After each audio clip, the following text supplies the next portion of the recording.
কালকে উপদেষ্টা পরিষদের বৈঠকে গণপ্রতিনিধিত্ব আদেশ সংসদের খসড়া অনুমোদন হয়েছে। এতে দেখা যাচ্ছে যে জোটের প্রার্থীকেও নিজ দলের প্রতীকে ভোট করতে হবে।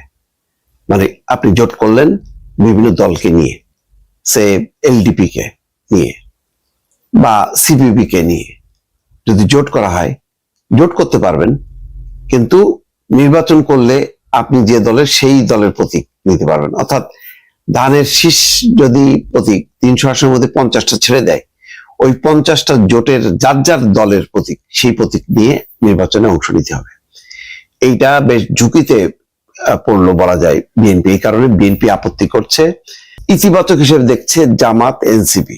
কেন ইতিবাচক হিসেবে দেখছে বোঝা যাচ্ছে না।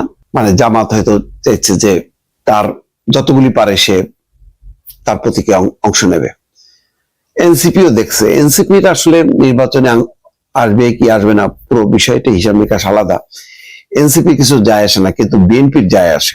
কেন সে কথা বলছি, আগে একটু খবরটা বলি আপনাদেরকে। কোন দল জোটগতভাবে নির্বাচন করলেও নিজেদের প্রতীকে অংশ নিতে হবে এমন বিধান যুক্ত করে নির্বাচন সংক্রান্ত আইন গণপ্রতিনিধিত্ব আদেশের অধ্যাদেশের খসড়া অনুমোদন করেছে অন্তর্বর্তী সরকারের উপদেষ্টা পরিষদ। অবশ্য এমন বিধান নিয়ে আপত্তি আছে বিএনপির। অন্যদিকে এমন বিধানে দ্বিমত নেই জামাত ইসলামীর। জোটভুক্ত হলেও দলীয় প্রতীকে নির্বাচনের সন্তুষ্টি সিদ্ধান্তটিকে ইতিবাচক হিসেবে দেখছে এনসিপি, জাতীয় নাগরিক পার্টি। এটার ঝুঁকিটা হলো এই যে যাদেরকে বিএনপি তাদের জোট সঙ্গীদেরকে জিতে আনতে চায় তাদের জন্য খুব ডিফিকাল্ট হবে। তারা যদি বিএনপিতে যোগ দিয়ে দেয় তাহলে তো তারা তো বিএনপির প্রার্থী, কিন্তু জোট সঙ্গী হিসাবে অন্যদেরকে পাশ করায় নিয়ে আসা অন্য ভিন্ন প্রতীকে, এটা কিন্তু খুব কঠিন হবে। কারণ সেখানে যখন ধানের শীষ থাকবে না, সেখানে তো দাড়িপাল্লা থাকবে। দাড়িপাল্লার পক্ষে যতটা সহজ হবে, মানে ধানের শীষ না থাকার কারণে অন্য প্রতীক নিয়ে কিন্তু তখন তার বেশ সমস্যা হবে। এইটা একটা নতুন চ্যালেঞ্জ।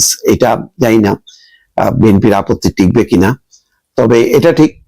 তারপরও জামাতের জোট করা কিন্তু আরো ডিফিকাল্ট হয়ে যাবে। জামাত যদি মানে 200 আসনে নির্বাচন করে আর 100 আসন যদি জোটের এদেরকে ছেড়ে দেয়, সেই ক্ষেত্রে কিন্তু দাড়িপাল্লার আর কোনো অবস্থা থাকবে না সেখানে। যেহেতু দাড়িপাল্লা পরিচিত, সেটা না থাকলে আবার সেখানে ওই 100 আসনে যদি ধানের শীষ থাকে, তাহলে ধানের শীষের জন্য আবার সহজ হবে। ফলে প্লাস মাইনাস কিন্তু দুই পক্ষের জন্যই বেশ এটা ঝুঁকিপূর্ণ। অর্থাৎ যেমন নৌকা পরিচিত ব্র্যান্ড, ধানের শীষ পরিচিত ব্র্যান্ড, লাঙ্গল পরিচিত ব্র্যান্ড, দাড়িপাল্লা পরিচিত ব্র্যান্ড, অন্যগুলো কিন্তু তার পরিচিত ব্র্যান্ড না।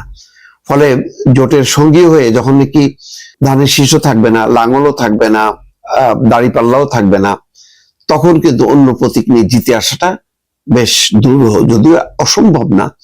তবে নির্বাচন কমিশন একটা নৈতিক দিক থেকে এটা করেছে যে তুমি দল করো, প্রতীক নিলা, অথচ তুমি প্রতীক বাদ দিয়ে অন্য প্রতীকে করবা, এটা কেন?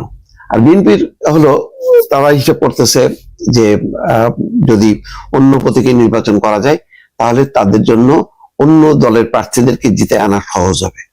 হয়তো এই সুবিধার জন্য তারা আপত্তি করছে। দেখা যাক শেষ পর্যন্ত হয়তো নির্বাচন কমিশন বা আত্মীয় সংশোধনের ফলে যেটা হয়েছে সেটাই হয়তো প্রতিষ্ঠিত হবে। দর্শক।